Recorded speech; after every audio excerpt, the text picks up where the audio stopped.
हम आज के मनन के लिए परमेश्वर के वचन की ओर जाएंगे। And for today's meditation, we will open the scripture. यूहन्ना रचित सुसमाचार 15वें अध्याय और उसका 4 पद को पढ़ेंगे। We will open the scripture to Gospel of John, chapter 15, verse 4. Remain in me, as I also remain in you. No branch can bear fruit by itself. It must remain in the vine. Neither can you bear fruit unless you remain in me. Hindi में भी कोई एक पढ़ेंगे। तुम मुझ में बने रहो और मैं तुम में, जैसे डाली यदि दाखलता में बनी ना रहे तो अपने आप से नहीं फल सकती, वैसे ही तुम भी यदि मुझ में बने ना हो तो नहीं फल सकते। इस विषय को, इस टॉपिक को हिंदी में इसे उस शब्द को एज इट इज वैसे ही हम उसे समझा नहीं सकता। And in Hindi, we cannot take this term abide as it is in Hindi, and we couldn't explain it as it is. क्योंकि abandon to abide ऐसा एक हिंदी शब्द है, लेकिन उसका अर्थ समझने में दिक्कत पड़ता है। And the word, the phrase like abide to abide, it seems like when we translate it in Hindi, we have Hindi words, but it is really hard to understand the terms. So ये theme क्या है, इसे समझाने की कोशिश करूंगा आपको। So what this theme means, and I will try to explain you all. इसमें मसीह में बने रहने के लिए, वास करने के लिए, निवास करने के लिए कहा गया है। And here it says like be in Christ, abide in Christ, and remain in Christ. हम परमेश्वर में जब बने रहेंगे तब और भी लोग यीशु मसीह में बने रह सकता है। And when we abide in Christ, when we remain in Christ, so many people also can come into Christ. और लोगों को, बाहरी लोगों को मसीह में वास कराने के लिए सबसे पहले आपको मसीह में बने रहना होगा। To make other people to live in Christ, before that you should be in Christ and you should live in Christ. इसका मतलब आपका प्रचार या आपकी सेवा या फिर आप जो कुछ मसीह के लिए करते हैं, उससे आप लोगों को मसीह में लाके निवास नहीं करा सकता। Means like the ministry which you do, the preaching which you do, that will not make people to live in Christ. आपको मसीह में बने रहना होगा। You should abide in Christ, you should remain in Christ. जब आप मसीह में रहोगे तो और भी लोग मसीह में रहेगा। When you remain in Christ, when you abide in Christ, people also can remain and abide तो in Christ. हमें क्यों मसीह में बने रहना है? Why we should abide in Christ? ताकि औरों को भी मसीह में रहने के लिए उसे प्रोत्साहन देना है, उनके लिए एक आदर्श ठहरना है। जब आप रहोगे मसीह में तब भी जो है दूसरे लोग भी मसीह में आके उसमें वास करेंगे। Why you abide in Christ means to make people to abide in Christ, to make people to live in Christ. For that you should abide in Christ Jesus. आशा करता हूँ ये आपको समझ में आया। And I believe that you have understood my point. बहुत सारे लोग आकर के कुछ जो है आकर के पूछ रहा था, इसीलिए ये आपको मैं कह रहा हूँ। So many students have came to me and they have asked this thing like about this thing. That is the reason I have explained. और इसीलिए हमें मसीह में रहना चाहिए। हम जब मसीह में रहेंगे तो और भी लोग मसीह में रह पाएगा। When we abide in Christ, then also people can come into Christ and remain in Christ. मसीह में ना बने रहकर हम औरों को मसीह की ओर नहीं ला सकता। If we are not abided in Christ, we cannot make people to abide in Christ. आपको कुछ नहीं करना है, आपको सबसे पहले मसीह में रहना। You don't need to do other things, but the first thing you should do is to remain in Christ. आपके प्रचार से, आपके परिश्रम से, आपके सेवा से सबसे उत्तम चीज है मसीह में बने रहना। And the first thing is to remain in Christ and not like preaching, not your hard work, not your other things, but the first thing is your abiding nature. आप चर्च जाते होंगे, प्रार्थना करते होंगे, आराधना करते होंगे, लेकिन सवाल ये है कि आप मसीह में बने रहते हैं क्या नहीं। And you might be going to church, you might be praying, you might be worshiping, but the question stands before you is, are you abided in Christ? आपसे पूछा जाएगा तो हर कोई जवाब देंगे हम मसीह में हैं। And if we ask you this question, everybody will say that, yeah, I am remained in Christ. तो मसीह में दो प्रकार का लोग वास करते हैं। And here two types of people are remaining in Christ. एक मसीह में रहकर फल देने वाले लोग, One type is like a being in Christ and they bring fruits, और मसीह में रहकर फल ना देने वाले दूसरे लोग। and being in Christ but there is no fruit. ये दोनों विश्वासी हैं। There are two types of believers. फल देने वालों को क्या करते हैं, उसे छांटता है, And the one who gives the fruit, he prunes. और जो फल नहीं लाता उसे काट डालता है और उसे अलग किया जाता है। And the one who doesn't bear the fruit, he cuts off, he separates off. ये दोनों विश्वासी ही है। And here two are believers only. तो सवाल उठता है, आप इसमें किस श्रेणी में आता है? And now the question before you is what type you belongs to. आप मसीह में है क्या, या आप मसीही है क्या, क्रिश्चियन है क्या? ये नहीं, आप मसीह में निवास करके फल ला रहे हैं या फिर उसमें रहकर भी आप फल नहीं ला रहे हैं। You might be saying you are a Christian, you might be a good Christian, like a good believer, but the question is, are you bringing the fruit? तो ये सवाल अपने आप से पूछने का है। This is the question which you ask by yourself. इस अध्याय और इस पद, इस थीम बार-बार इधर प्रचार किया जाएगा। And this is the theme, this is the preaching which will be preached over here again and again. इस पद को केवल एक प्रयोग के लिए, प्रयोग का परीक्षण के लिए आपको सिर्फ सोच करके इसे इस्तेमाल नहीं करना। And you should not think in a way that only to do this practice, that is the reason we are doing this. प्रचार सीखने का एक माध्यम के रूप में इस पद को नहीं देखना है। And we should take this thing as a practice which we can apply in our life. ये आपको अपने जीवन में इसे हर बार ये वचन सुनते, पढ़ते और प्रचार करते अपने जीवन में ये है क्या नहीं, ये जांचने की समय होना चाहिए। In each and every moment in your life, you should be discerning that is this thing is there in me or not. क्या है मसीही जीवन? What is a Christian life? मसीह में रहना, Being in Christ, और मसीह आप में रहना, and Christ lives in you, मसीह के वचन आपके अंदर रहना, and the word of Christ being in you, मसीह के प्रेम में रहना, and being in love of Christ. बस इतना, ये है मसीही जीवन। And this is a Christian life. हमारे जीवन में हम मसीह में बने नहीं रहता, And in our life we are not abiding in Christ, और मसीह का वचन हम में बने नहीं रहता, and the word of Christ is not abiding in us. और मसीह के प्रेम में भी हम नहीं रहता है। We are also not even abided in the love of Christ. उसके बावजूद भी हमको लगता है कि हम मसीह है या मसीह में है। Even all of these things, we think that we are in Christ. तो हम धोखा खाते हैं, धोखे में रहते हैं। And that is like you are being deceived and you are living in a deceitful nature. तो इसीलिए इस वचन को बहुत गंभीरता से लेकर अपने जीवन में सीधा आपको इसे लागू कर देना चाहिए। And that is the reason you should apply and you should pour out these words into you, and it should be applicable for your life. इस अध्याय में प्रवेश या इस विषय में प्रवेश करने से पहले 14 अध्याय, 15 अध्याय और 16 अध्याय यीशु मसीह का एक लंबा भाषण है, प्रवचन है, सरमन है।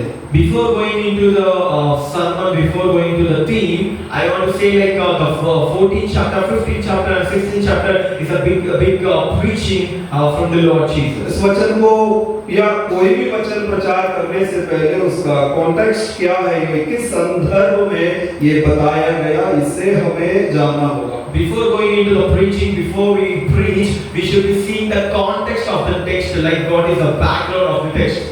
तो यीशु मसीह का एक लंबे प्रचार ये तीनों अध्याय में देख सकते हैं। These three chapters are the long preaching of Jesus that we can see over here.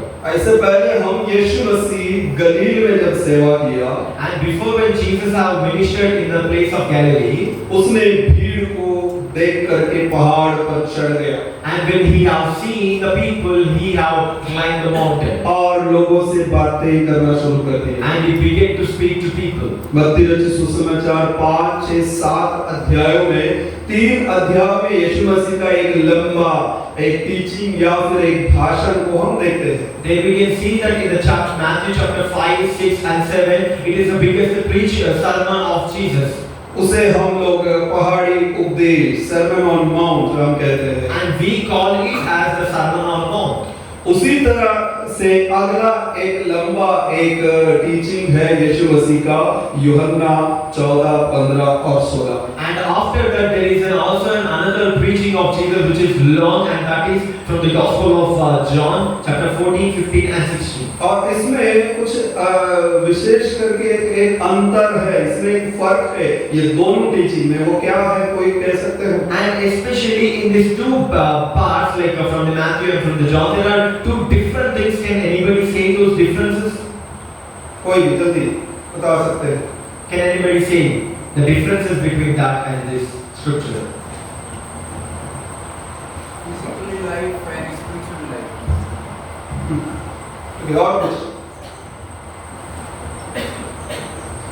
Okay, पहाड़ी उपदेश यीशु मसीह बहुत बड़े भीड़ से उसने प्रचार किया या फिर शिक्षा दी। And when we see the Sermon on Mount, he have preached among the large crowd. बहुत सारे लोग जो है उस शिक्षा को प्राप्त किया। And in front of a lot of a big crowd, he have teached. और ये जो 14, 15, 16 अध्याय यीशु मसीह केवल अपने चुने हुए चेलों से कहा है। But this John chapter 14, 15 and 16, this is the preaching which Jesus have done only to his own disciples. यीशु मसीह के जो है चेलों से उसने ये बातें विशेष करके कहा।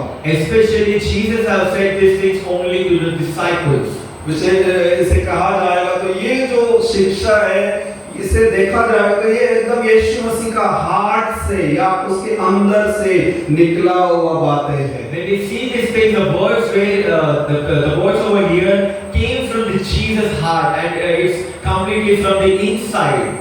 हम कहते हैं हम दिल की बात कहना, तो मसीह यीशु मसीह के दिल के अंदर के जो रहस्य बात जो एकदम जरूरी है वो अपने चेलों से अलग से यीशु ने कहा, वो है 14, 15, 16 अध्याय। And we say like we have said the heartfelt words, and here Jesus is sharing those heartfelt words to his disciples. यीशु मसीह का सेवा का एक समय को देखा जाए तो यीशु मसीह ज्यादा समय गलील में जा करके सबसे ज्यादा उसने सेवा किया। When we see the ministry life of Jesus, Jesus has spent his most of the time in the place of Galilee. और गलील में सेवा करने के बाद वो यहूदिया में चले गए। And when he had completed the ministry in Galilee, he went to the Judea. तो यीशु मसीह यहूदिया में पहुंच करके, इसका यदि सही कॉन्टेक्स्ट है मतलब वो यरूशलेम पहुंच गया और वहां पर अपर रूम जो है वहां पर लॉर्ड सपर डे के उसके बाद जो है ये जो शिक्षा चेले लोगों को दिया। When we see like he had completed the ministry in the Galilee and he was moving to the Judea, and in the Jerusalem when he had reached to the upper room like in the time of the Lord's Supper, like after the Lord's Supper, this incident was happened. गलील को छोड़ते वक्त और गलील से जाते वक्त यीशु मसीह कम से कम 3 बार उन लोगों को बताया यरूशलेम में जाने से मनुष्य के पुत्र को पकड़वाएंगे और उसे मार दिए जाएंगे और वो तीसरा दिन जी उठेंगे। And before leaving the Galilee, in the way of Galilee to the Judea, Jesus out frequently 3 times he have said that when we reach to Jerusalem, they will catch the Son of Man and they will hand over to the for the crucifixion, and after 3 days he will be rising. ये सुन करके चेले लोग बहुत निराश हो गए। And at that time Jesus' disciples were felt sorrow. तब वहां पर हम देखते हैं उसके बाद जो है उस प्रभु भोज के समय यहूदा को परमेश्वर उसको एक्सपोज करता है और वो वहां से निकल जाते हैं। And we can see that in the Lord's time, Lord's table time, Jesus have exposed the character of Judah Iscariot, and at that time Judah Iscariot went away from the place. तो सही से कहा जाए वो यीशु मसीह 11 लोगों से ये अध्याय 14, 15, 16 अध्याय की बातें कह रहा था। So especially here Jesus is speaking to those 11 disciples over there.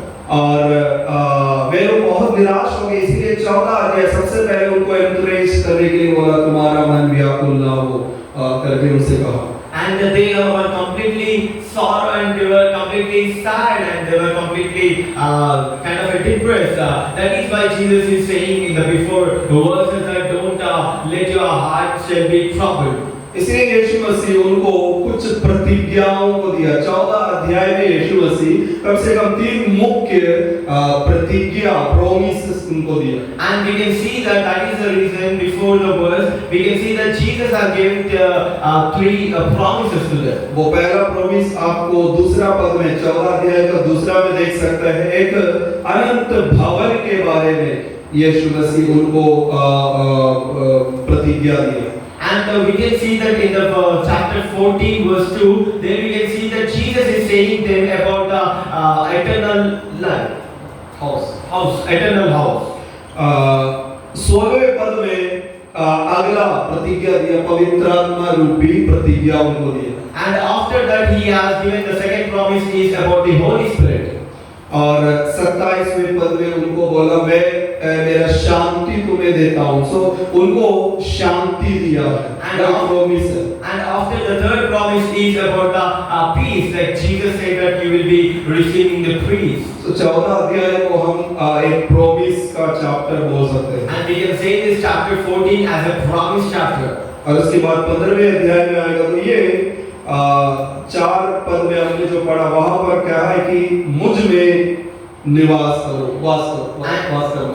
And after this, when we come to the chapter 15 verse 4, there Jesus says that remain in me, like abide in me. और 7वें वचन में लिखा है मेरा वचन तुम में बने रहे। And the verse 7 there he says let my words abide in you. और 9वें पद में लिखा है कि मेरा प्रेम में वास करना। And in the scripture 9 he says you abide in my love. तो ये निवास करने के बारे में, अबाइडिंग के बारे में ये अध्याय कहता है 15वें अध्याय। And this chapter 15 says about abiding. इसमें कम से कम 11 बार जो है अबाइड शब्द जो है इस अध्याय में है 15। And we can see there are around like 15 times which Jesus have mentioned that abide, the word abide. और उसके बाद 16वें अध्याय में आगे तो 16वें अध्याय का 1 और 2 पद में इनको उनसे कहा गया तुम्हें आराधनालयों से निकाल दिए जाएंगे और तुम्हें मार दिए जाएंगे।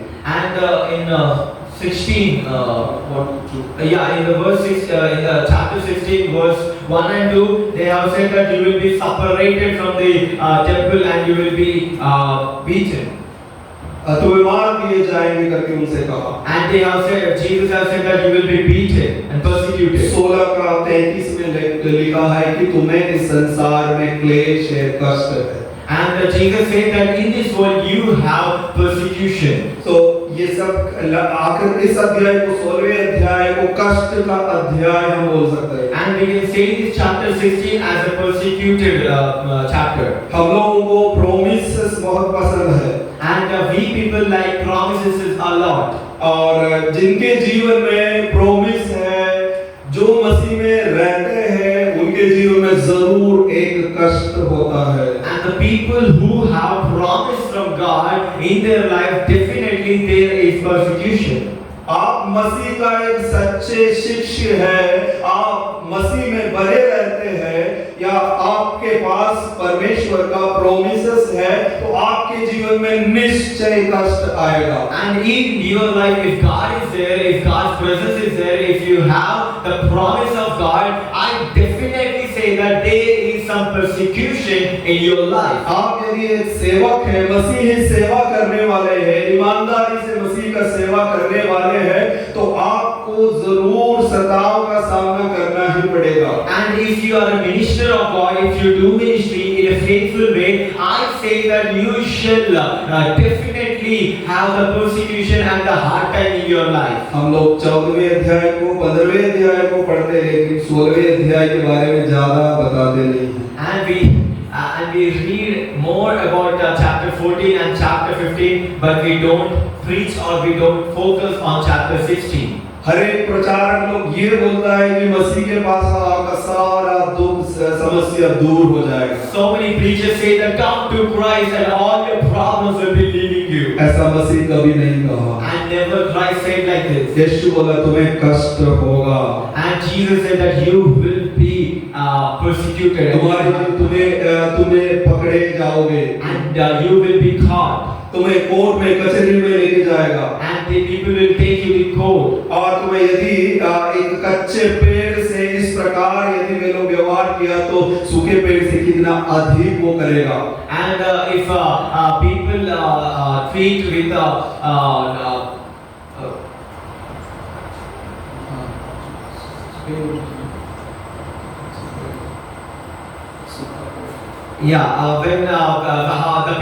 when the people treat with a green like a good plant, in the same way they can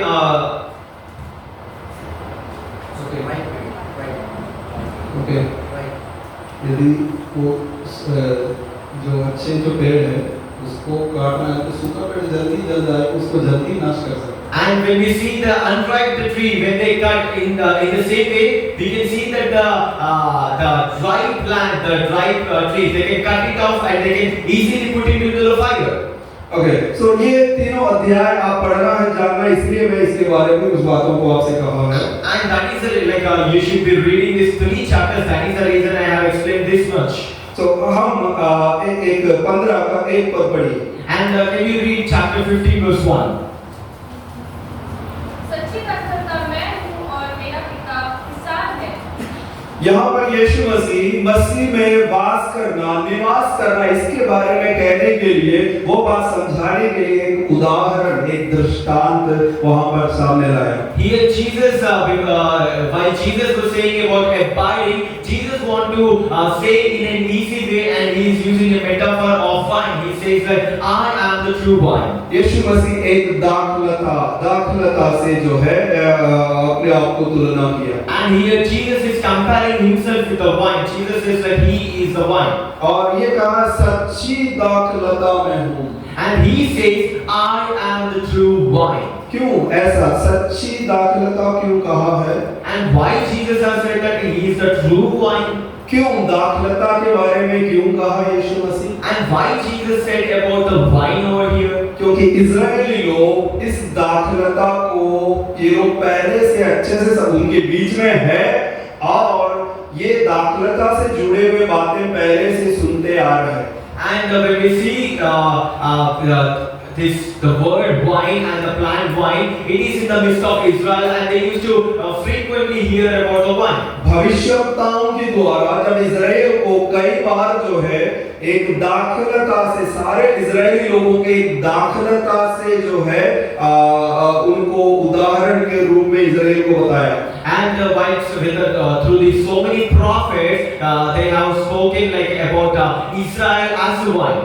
और इजराइल को भजन संहिता में देखोगे 80 भजन संहिता में वहां पर लिखा है वो मिस्र से एक दाखलता ले आए।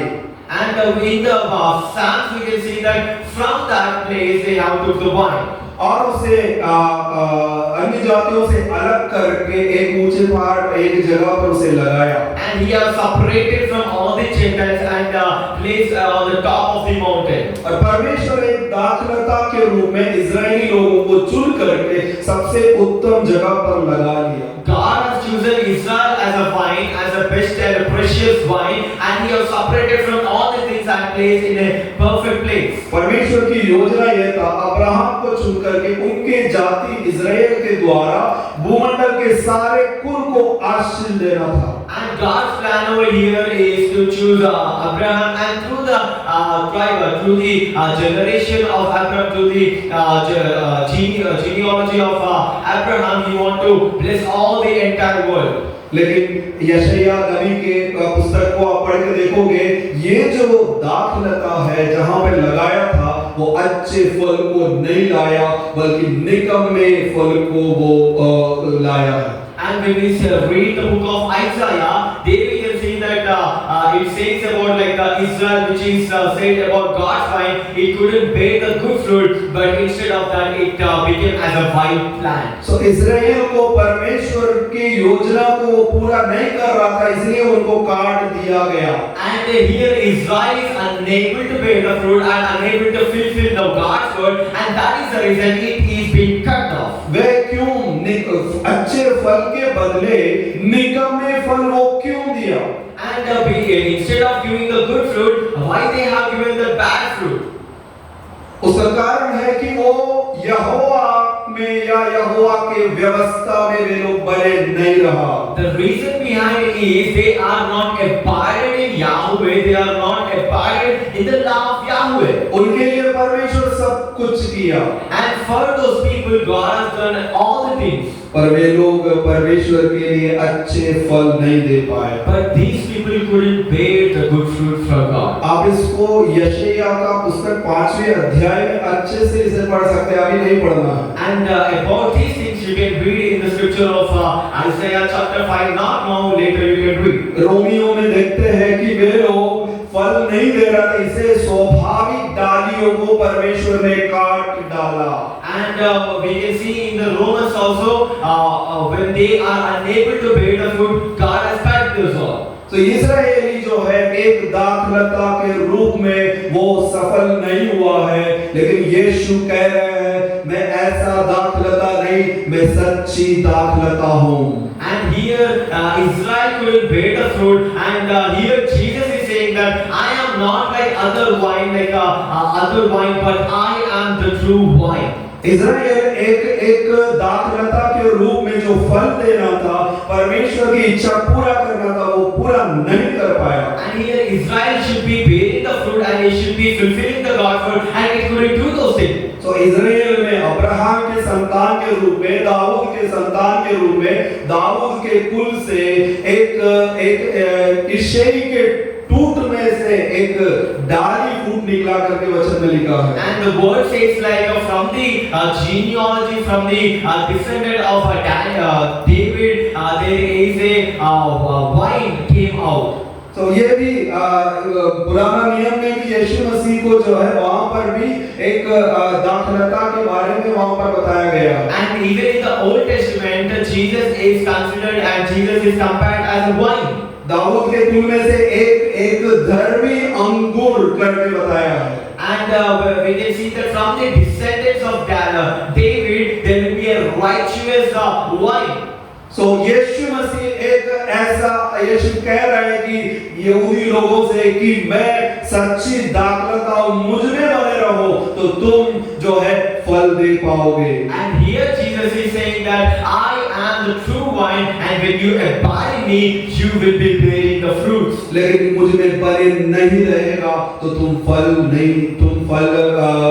यदि फल नहीं लाएगा तो तुम्हें काट दिए जाओगे। But instead of abiding, if you are not abiding, you will be not bearing any fruit, and the result you will be cut off. पुराने नियम में हो या फिर नए नियम में हमें परमेश्वर के लिए फल देना होगा। It may be in the Old Testament, but it may be in the New Testament. We should be bearing the fruit. उसके लिए आपको मसीह में बने रहने होगा। And for this bearing, you should be abiding in Christ. मसीह में सट के आपको रहना पड़ेगा। You should be connected to the Christ Jesus. मसीह से आपको लिपटे रहना होगा। You should be connected and abided and remain in Christ Jesus. आप और मसीह अलग नहीं है, ऐसे आपको मसीह में जुड़ जाना चाहिए। You are not like separated or like Christ is separated, you are separated, but you should be abiding Christ and you should be connected to Christ. कभी कभी आकर के प्रार्थना के समय, आराधना के समय और चैपल के समय आकर के मसीह के साथ कनेक्शन नहीं, बल्कि आपका पूरा लाइफ मसीह से जुड़े हुआ होना चाहिए।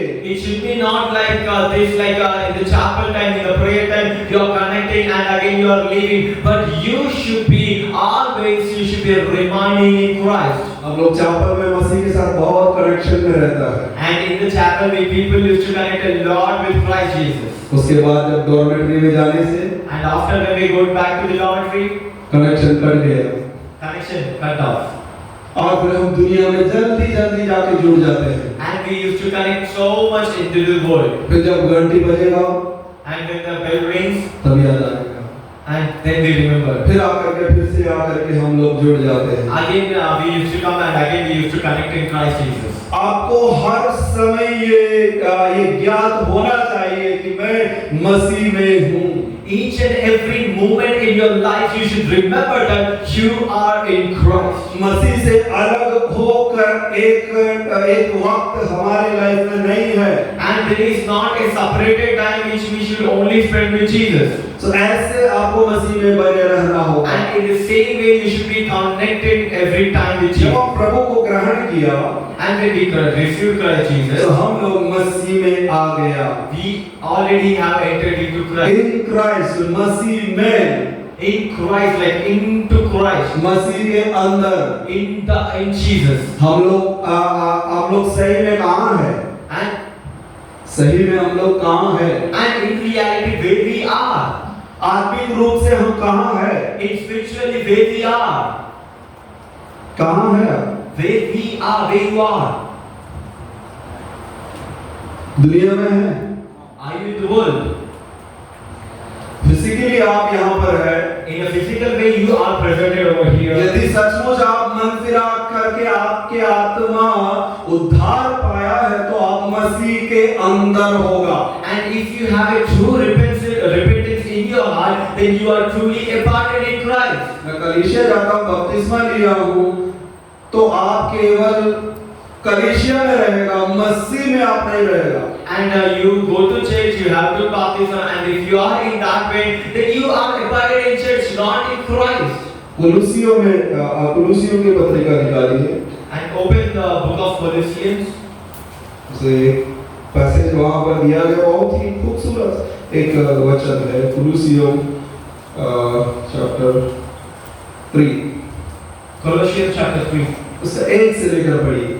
From the verse 1 you can read. Colossians chapter 3 verse 1. अतः जब तुम मसीह के साथ जिलाए गए तो स्वर्गीय वस्तुओं की खोज में रहो, जहाँ मसीह विद्यमान है और परमेश्वर की दाहिनी ओर बैठा है। क्या पढ़ेगा? जब तुम मसीह के साथ जिलाए गए तो स्वर्गीय वस्तुओं की खोज में रहो। And here it is written as when you are one with Christ, your heart should be on the things above. मसीह के साथ आप जिलाया गया है। You are raised with Christ. क्या आप मसीह के साथ जिलाए गए हैं क्या? Are you resurrected with Christ Jesus or not? मैं आप लोगों से पूछ रहा हूँ, भाई लोग, मसीह के साथ जिलाए जाना है तो उससे पहले आपको मसीह में मरना होगा। And before abiding, before resurrecting or before rising in Christ Jesus, you should die in Christ first. दुनिया के लिए मरना है आपको, मसीह जैसे मरा वैसे आपको मरना होगा। And you should die for the world, you should die in the world, and then you can rise with Christ. सच में हम लोग मरा है? In really, did we die in world? आप नहीं मरे तो आप जीवित नहीं उठेंगे। If you are not died, you cannot even resurrected. बपतिस्मा तो लिया है, We have to give baptism. लेकिन सच में मर कर जी उठने वाला अनुभव आपके जीवन में हुआ है? But in reality, that dying and rising experience, do you have that experience in your life? ये सब हमको नहीं पता, पास्टर ने बोला डुबकी लगाना है, जाकर भी लगा दी। And we don't know these all things, and we just pastor said that just have a dip in water and come outside. And like it. दुनिया के लिए, दुनिया के स्वभाव, दुनियादारी, जो दुनिया के लिए जो जीते आए वो संस्कृति, उसके लिए दुनिया के स्वभाव के लिए मर कर मसीह के साथ जो है एक नया जीवन जीना, like dying in all the things which you have done in past life, like dying in all the things which you are being in the sinful life, and after dying rising in Christ. सच में मर के जी उठने वाला व्यक्ति मसीह के अंदर होगा। And in really, if you are died in Christ Jesus, that person will be in Christ Jesus. अगला पद पढ़िए, Following verse. पृथ्वी पर भी नहीं, परंतु स्वर्गीय लोक तीसरा पद। क्योंकि तुम जो मर गए और तुम्हारा जीवन मसीह के साथ परमेश्वर में छिपा हुआ है। हाँ देखिए, क्योंकि तुम तो मर गए और तुम्हारा जीवन मसीह के साथ परमेश्वर में छुपा हुआ है। And you have, for you have died, and your life is now hidden with Christ. तो तुम तो मर गए और तुम्हारा जीवन, आपका जीवन कहाँ है अभी? मसीह में। मसीह में कहाँ? मसीह के साथ परमेश्वर में छिपा हुआ है। And when you have died with Christ, when you have died in Christ, and your life is now hidden with Christ. तो परमेश्वर कहाँ है? Now where God is? परमेश्वर कहाँ है अभी वर्तमान में? पिता परमेश्वर। Now in this present time, where God is? हो से कोई दृढ़ता नहीं है। You can speak louder. है? स्वर्ग में है परमेश्वर। स्वर्ग में नहीं? तो आप कहाँ हैं? हाँ? Then where is Spirit? इस वचन के हिसाब से आप कहाँ हैं? According to this scripture, where are you?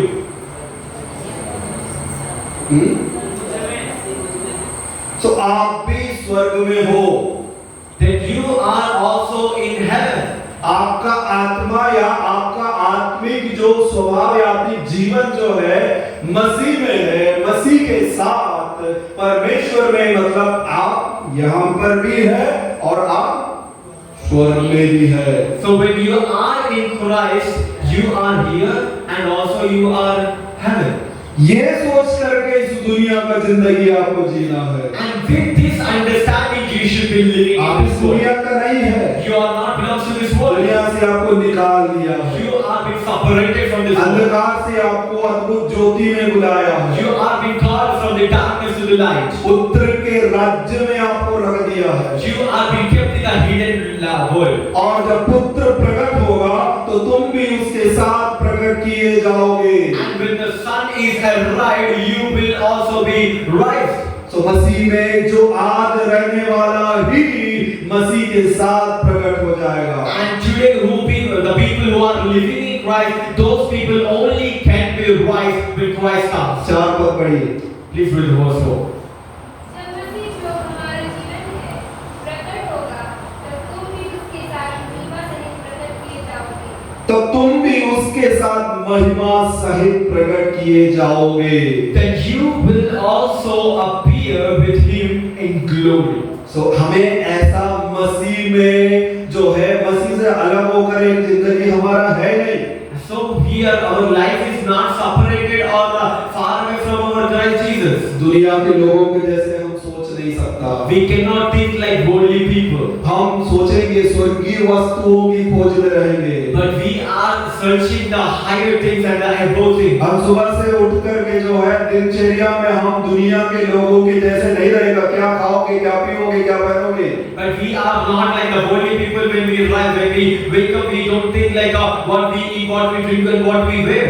उसका राज्य और उसके धर्म की खोज आपको करना है। But you should be in search of his kingdom and his righteousness. क्योंकि आप मसीह में हो। Because you are in Christ. स्वर्गीय वस्तुओं की खोज में रहेंगे। And you will be in search of the things above. इस दुनिया की चीजों की खोज में नहीं रहेगा। Not in the search of these worldly things.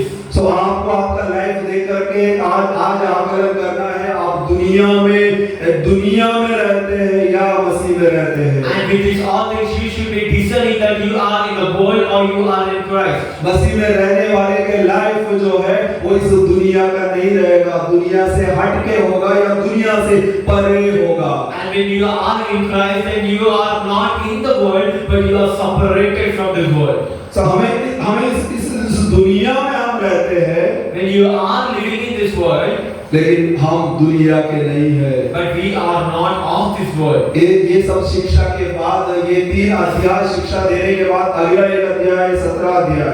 And after these 3 chapters, after this teaching in the 3 chapters, there is also a chapter 17. ये सारा शिक्षा दे करके यीशु मसीह उनके लिए प्रार्थना किया। And after teaching all this teachings, Jesus has prayed for them. उसे एक महायाजकीय प्रार्थना कहता है। And that is called as the highest prayer, priest prayer. High priest, okay. So एक महायाजकीय प्रार्थना यीशु मसीह अपने चेलों के लिए किया। And here Jesus have done that high priest prayer for his disciples. आप उसको पढ़ के देख लीजिए।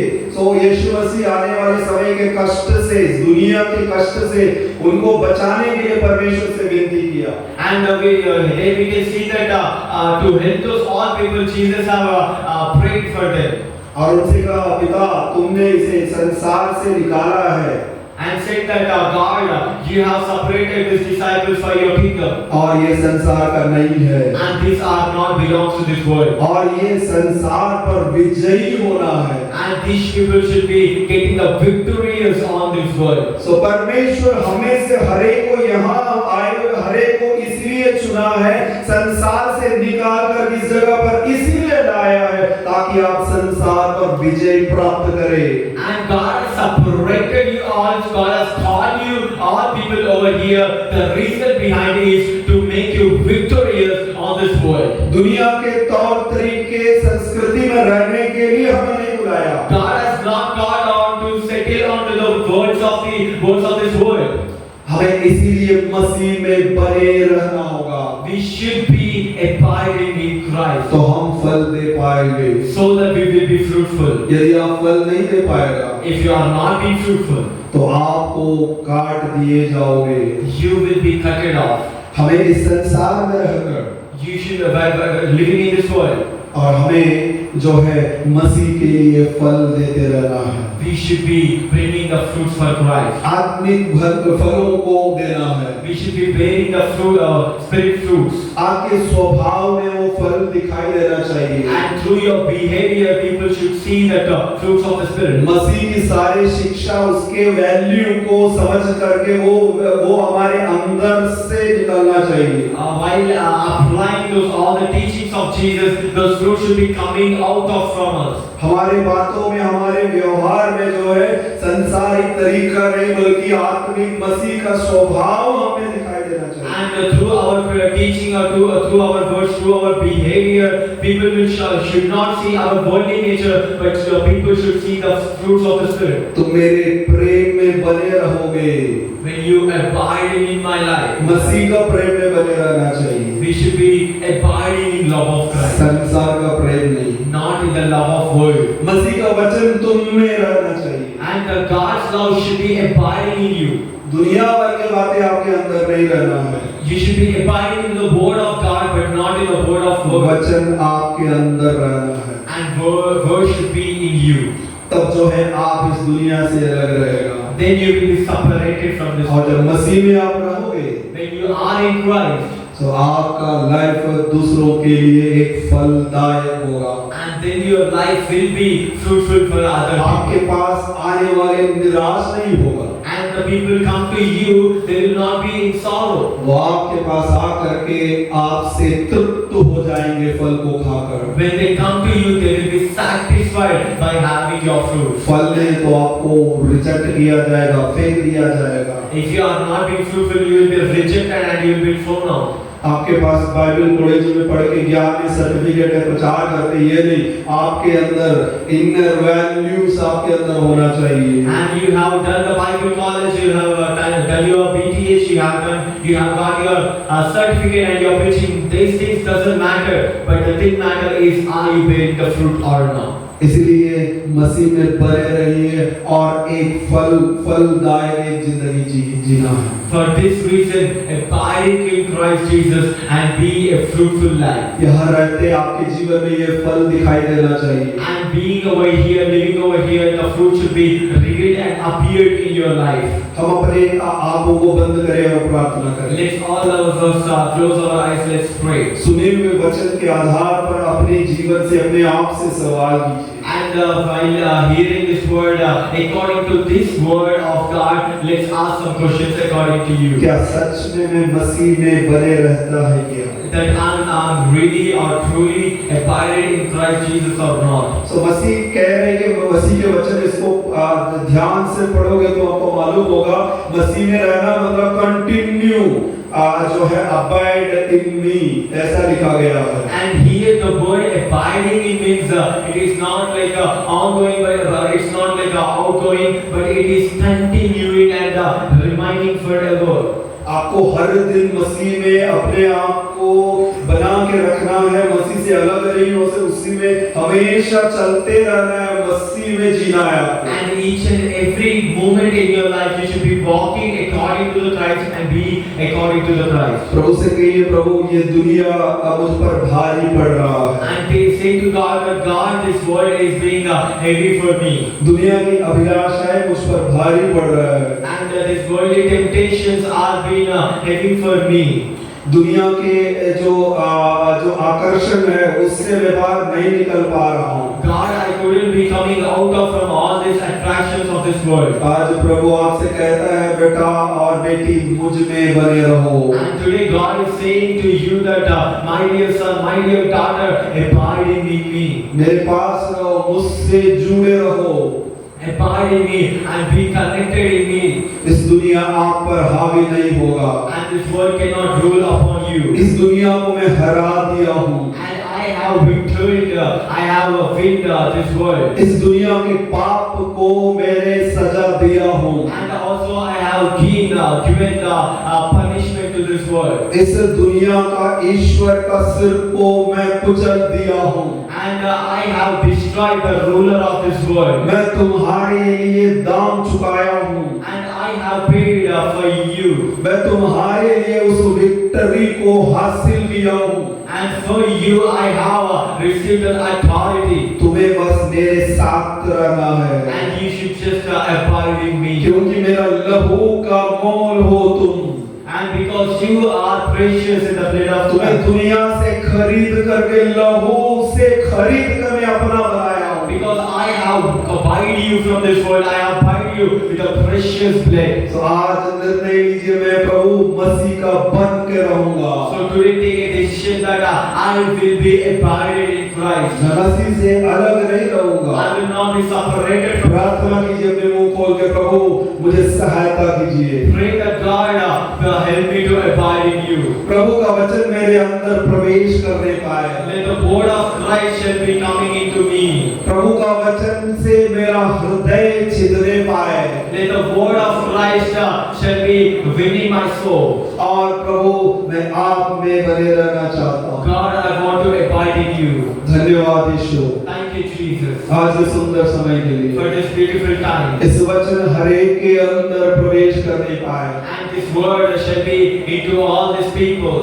हरेक के विचार में ये गूंजते रहे। And all the people shall be thinking about this word. मसीह के और करीब आने के लिए उनको प्रेरित करने पाए। And that this word shall be motivating people into you, Lord. पवित्र आत्मा आप हर एक का मदद कीजिए। Our Holy Spirit help each and every people over here. मसीह में एक जीवन जीने के लिए हर एक को आप मदद कीजिए। Help people, each and every people to have a victorious life with Christ Jesus. हर एक को आप छू लीजिए प्रभु। Touch each and every person over here. हम आपको धन्यवाद देते हैं। We thank you, God. प्रार्थना सुना धन्यवाद। We thank you, Jesus. यीशु के नाम में मांगता हूँ। In Jesus' precious name we pray.